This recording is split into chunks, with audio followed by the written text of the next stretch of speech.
사랑하는 사람을 잃는다는 건 어떤 의미일까요? 그저 옆에 없다는 것만이 아닙니다. 숨을 쉬어도 숨이 막히고 눈을 떠도 어둠 속에 있는 것입니다.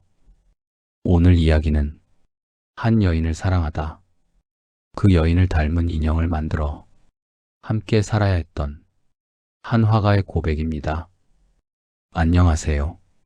사랑의 이름으로 살다간 이들의 이야기를 전하는 그들은 이렇게 사랑했다 입니다. 이 이야기가 당신의 마음 한구석에 머문다면 구독 버튼을 눌러주세요. 그리고 좋아요와 댓글로 당신의 마음을 나눠주신다면 더없이 감사하겠습니다. 당신의 작은 손길 하나하나가 이 이야기들을 세상에 전하는 힘이 됩니다. 나는 1886년 오스트리아의 작은 마을 포클라른에서 태어났습니다. 우리 집은 가난했습니다. 아버지는 사업에 번번이 실패했고 어머니는 늘 불안해했습니다. 그럼에도 어머니는 유독 나에게만 집착했습니다. 어린 나는 그것이 사랑인 줄 알았습니다. 하지만 세월이 흐르고 나서야 깨달았습니다.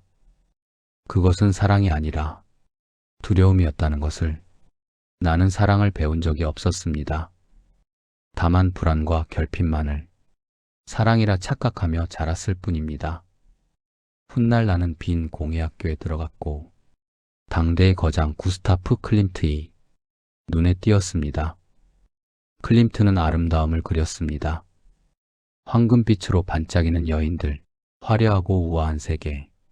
하지만 나는 그런 아름다움이 거짓처럼 느껴졌습니다. 나는 이렇게 말했습니다. 나는 인간의 얼굴에서 영혼이 찢어지는 그 순간을 그리고 싶습니다. 사람들은 내 그림을 보고 불편해했습니다. 너무 날것이라고, 너무 폭력적이라고. 하지만 나는 진실을 그리고 있었을 뿐입니다.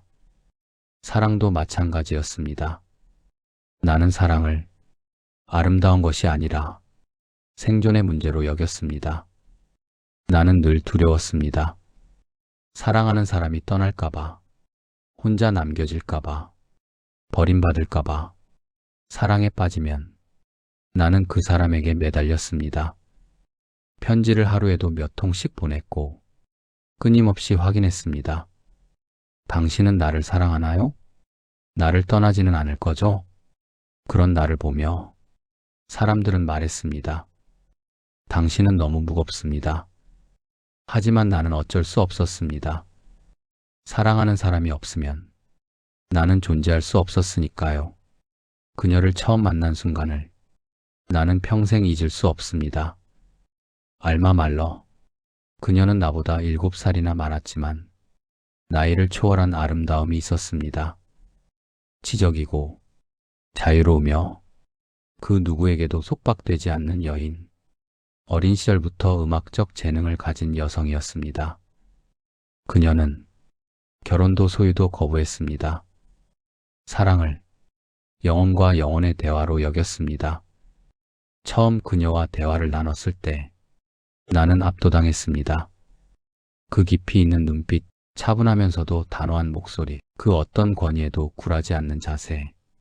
나는 그 순간 깨달았습니다. 내가 평생 찾아 헤맨 것이 바로 이 여인이라는 것을. 나는 그녀에게 빠졌습니다. 완전히 돌이킬 수 없이. 그녀는 내게 어머니이자 연인이었고 신이자 구원이었습니다. 하지만 동시에 나는 두려웠습니다. 이토록 자유로운 영혼을 내가 어떻게 붙잡을 수 있을까? 이토록 높은 곳에 있는 여인이 어떻게 나 같은 사람을 사랑할 수 있을까? 그 두려움이 결국 우리의 사랑을 파괴하게 될 줄은 그때는 몰랐습니다. 나는 매일 그녀에게 편지를 썼습니다. 당신 없이는 나는 존재할 수 없습니다. 당신은 나의 피이며 나의 숨이며 나의 유일한 현실입니다. 처음에 루는 내 열정을 이해했습니다. 심지어 그것을 아름답게 여기기도 했습니다. 하지만 시간이 지날수록 내 사랑은 점점 무거워졌고 그녀는 점점 숨이 막혀갔습니다. 그녀는 내게 이렇게 말했습니다. 오스카, 당신의 사랑은 너무 뜨거워서 나를 태워버립니다. 나는 당신의 구원이 될 수 없습니다. 하지만 나는 멈출 수 없었습니다. 사랑이 무거워질수록 나는 더욱 필사적으로 매달렸습니다. 1914년 나는 그림 한 점을 완성했습니다. 바람의 신부, 아니 완성했다기보다 토해냈다고 말하는 게 맞을 것입니다. 캠퍼스 위에는 소용돌이치는 폭풍 속 조개 껍데기처럼 작은 배 한 척이 떠 있습니다. 그 배 안에 두 사람이 누워 있습니다. 나와 알마. 나는 그녀를 껴안고 있습니다. 온몸으로 필사적으로 내 팔은 그녀의 몸을 감싸고 내 손은 그녀의 어깨를 붙잡고 있습니다. 마치 그녀가 사라질까봐 마지막 힘을 다해 붙잡고 있는 사람처럼. 하지만 그녀는 눈을 감은 채 이미 멀어지고 있습니다. 그녀의 얼굴은 평온합니다. 고통도 갈등도 없습니다. 마치 이미 떠나기로 결심한 사람처럼, 마치 이미 다른 세계에 있는 사람처럼. 우리를 둘러싼 배경은 격렬한 폭풍입니다. 푸른색과 회색과 검은색이 뒤섞인 소용돌이치는 바람. 붓질은 거칠고 격렬합니다.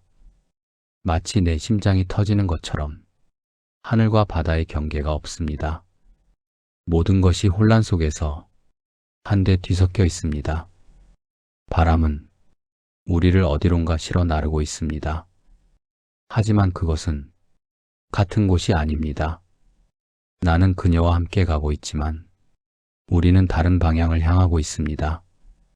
이 그림을 그리는 동안 나는 매일 밤 울었습니다. 붓을 들 때마다 손이 떨렸습니다. 그녀의 얼굴을 그릴 때마다 가슴이 찢어지는 것 같았습니다. 나는 알고 있었습니다. 이 그림이 우리의 마지막이 될 거라는 것을, 사랑은 이미 끝나고 있다는 것을, 내가 아무리 붙잡아도 그녀는 떠날 것이라는 것을. 하지만 나는 그림 속에서라도 그녀를 놓지 않으려 했습니다. 캠퍼스 위에서라도 우리가 함께 있기를 바랐습니다. 이 그림은 사랑의 초상화가 아닙니다. 이것은 작별의 기록입니다. 붙잡고 있지만 이미 놓아버린 사랑의 마지막 순간입니다. 폭풍 속을 떠도는 배처럼 우리의 사랑도 목적지 없이 표류하고 있었습니다. 그리고 나는 알고 있었습니다. 이 배는 곧 난파할 것이라는 것을. 그림을 완성한 날 밤, 나는 캠퍼스 앞에 앉아 새벽까지 그것을 바라보았습니다. 그리고 혼잣말처럼 중얼거렸습니다. 알마, 나는 당신을 놓을 수 없습니다. 하지만 당신은 이미 떠났습니다. 이 그림이 우리가 함께했다는 마지막 증거가 되겠지요. 알마는 결국 떠났습니다. 그녀가 남긴 마지막 편지에는 이렇게 적혀 있었습니다. 오스카, 당신은 나를 사랑한 것이 아니라 당신 자신의 불안을 달래려 했을 뿐입니다. 나는 당신의 구원이 될 수 없습니다. 나는 자유로운 영혼으로 살고 싶습니다. 그 편지를 읽고 나는 무너졌습니다. 방 안에서 며칠을 울었습니다. 그림을 그릴 수도, 잠을 잘 수도 없었습니다. 거울을 보면 낯선 사람이 서 있었습니다. 나는 생각했습니다. 루가 없는 세상에서 나는 어떻게 살아야 하는가?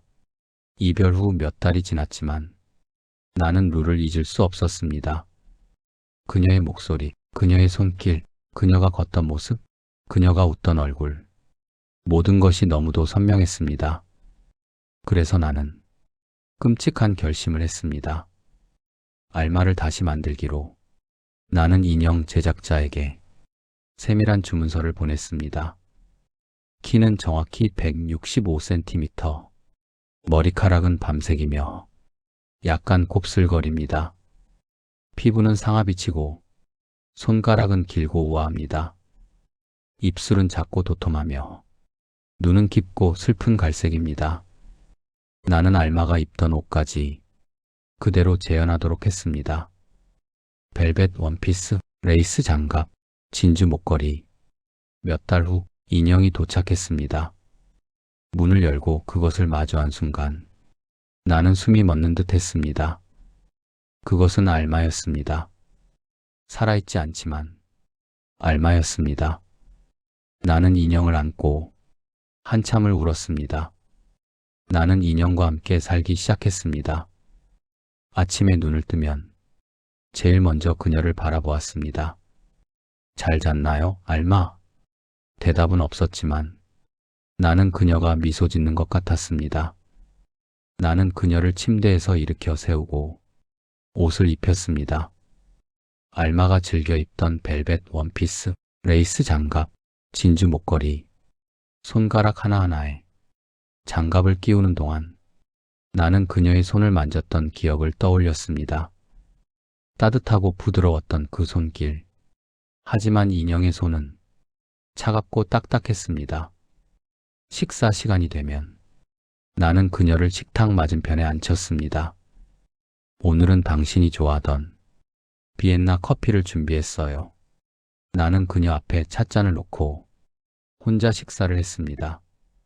가끔 그녀를 바라보며 말을 걸었습니다.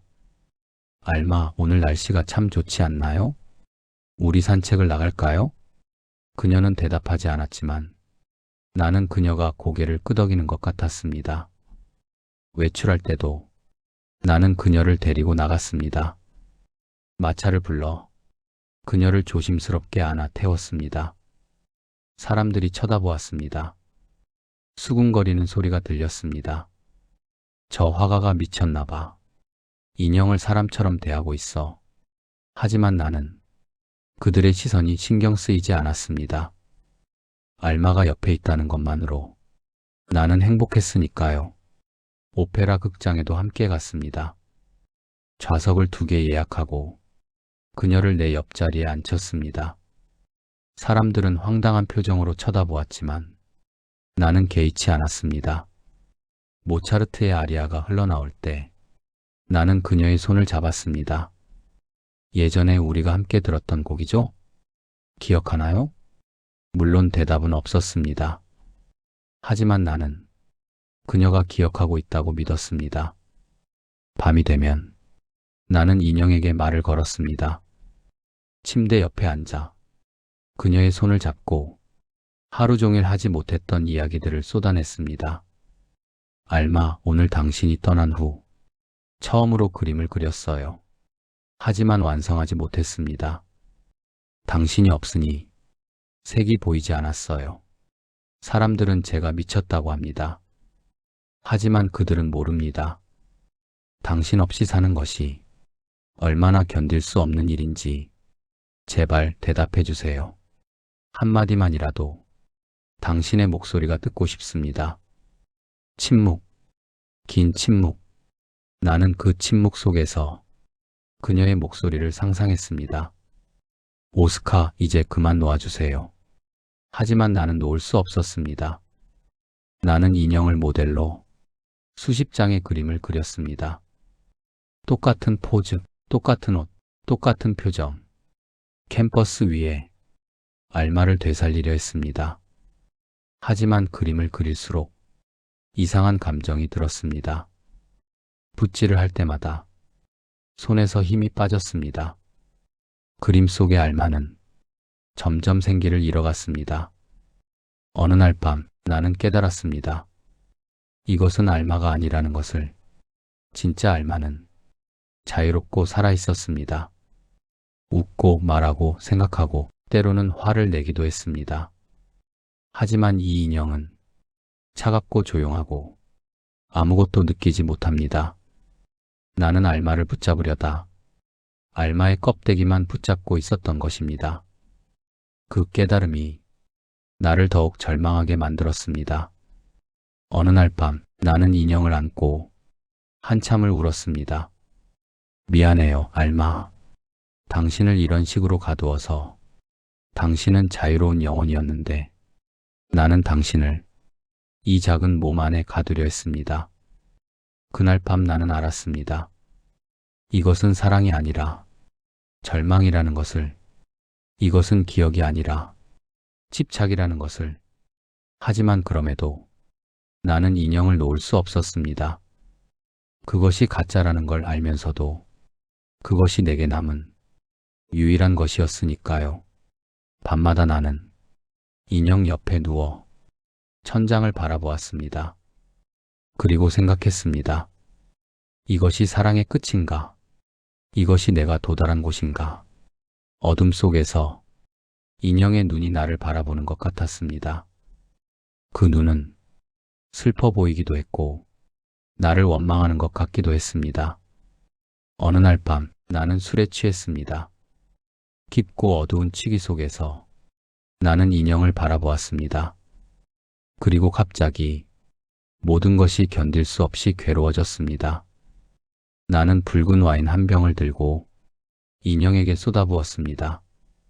마치 피처럼 붉은 액체가 흘러내렸습니다. 그리고 나는 칼을 들었습니다.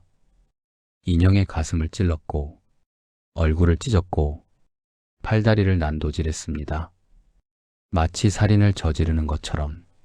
다음 날 아침 나는 바닥에 쓰러져 있었고 인형의 파편들이 방 안 가득 흩어져 있었습니다. 나는 그제야 깨달았습니다. 환상으로는 더 이상 살 수 없다는 것을. 세월이 흐른 뒤 나는 내가 알마에게 보냈던 편지들을 다시 읽었습니다. 수백 통의 편지. 어떤 날은 하루에 3통씩 보내기도 했습니다. 아침에는 사랑을 고백하고 오후에는 불안을 토로하고 밤에는 절망을 쏟아냈습니다. 편지 속 문장들은 지금 읽어도 가슴을 아프게 합니다. 당신이 나를 떠난다면 나는 이 세상에 남아있을 이유가 없습니다.